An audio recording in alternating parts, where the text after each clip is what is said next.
এটা আমি বলতে চেয়েছি যে 7ই আগস্ট রাত 9:30টায় 7ই আগস্ট 2024 রাত 9:45টায় 9:30টায় না, আমি ভুল বললাম, রাত 9:45টায় ওনার বাসার রোডের অর্থাৎ নক্ষত্র বাসা, যেটা ক্যান্টনমেন্টের বাসার রোডের নক্ষত্র বাসা থেকে ওনাকে দুইজন এসে ওখান থেকে ওনাকে জিয়াউল হাসানকে আমি তখন ওখানে উপস্থিত ছিলাম এবং ওনাকে একজন হচ্ছে জিয়াউল হাসানকে নিতে এসছেন, একজন হচ্ছেন আর্মি অফিসার যার ড্রেস পরা ছিল এবং আরেকজন ছিলেন আর্মি, ওনার ড্রেস ছিল না।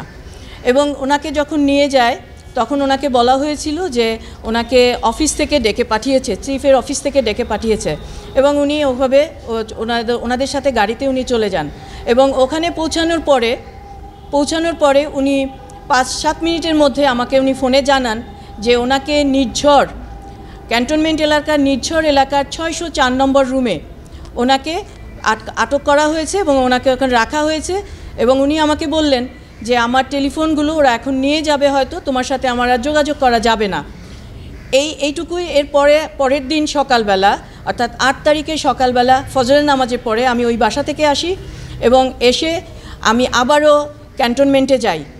9:30টায় আমি ক্যান্টনমেন্টে যাই আর্মি চিফের সাথে দেখা করার জন্য এবং আর্মি চিফের সাথে যখন দেখা করতে যাই ওনার আসলে ওই দিন উনি 8 তারিখ ছিলেন এবং ওই দিন আমাদের প্রফেসর, আমাদের এখন যে বর্তমান উপদেষ্টা মহোদয়, উনি এসেছিলেন, উনি ব্যস্ত ছিলেন, উনি আমার সাথে দেখা করতে পারেন নাই। আমি 1:45 পর্যন্ত ওই বাড়িতেই ছিলাম, ওই অফিসেই ছিলাম, ক্যান্টনমেন্টের ওই অফিসেই ছিলাম এবং সেখান থেকে আমি আবারও আমি জিয়াউল হাসানের বাসায় যাই, বাসার রোডের, এবং সেখানে যেয়ে দেখি সেই বাসার মধ্যে অনেক আর্মি অফিসার, দরজার মধ্যে তার যে কর্মচারী যারা ছিল তারা বসা এবং ওখানে সমস্ত কর্মচারীরা বসা এবং আমাকে ঢুকতে দেয়নি।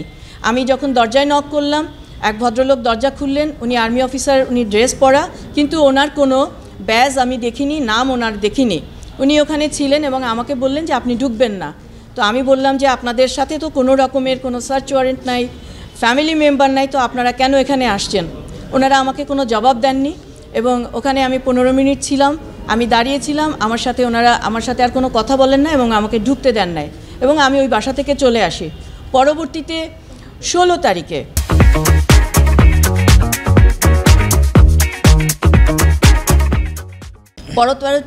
তারিখে শুক্রবার দিন আমি জানলাম টিভির স্ক্রলে যে ওনাকে খিলক্ষেতে ওনাকে অ্যারেস্ট করা হয়েছে, কিন্তু খিলক্ষেতে অ্যারেস্ট করা হয়েছে এবং ওনাকে প্রডিউস করা হয়েছে হচ্ছে নিউ মার্কেট থানার একটা মামলায়। কিন্তু সেখানে নিউ মার্কেট থানার মামলায় যখন আমি এই বিষয়টা কোর্টকে জানালাম, এর পরবর্তীতে ওনারা ডিএমপি জিয়াউল হাসানের এই আটকের এই বিষয়টা নিয়ে ওনারা 3 বার স্টেটমেন্ট দিয়েছে।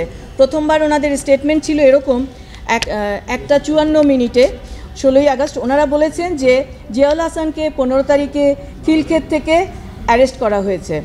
এরপরে বিকেলে তারা আরেকটা স্টেটমেন্ট চেঞ্জ করে দিয়েছে যে ওনাকে হ্যান্ডওভার করা হয়েছে আর্মির কাছ থেকে, ওনাকে ডিএমপি হ্যান্ডওভার নিয়েছে কারণ ওনার বিরুদ্ধে 7/7/2024 জুলাই আগস্টে যে নিউ মার্কেট থানার মামলা, সেই মামলায় উনি আসামি।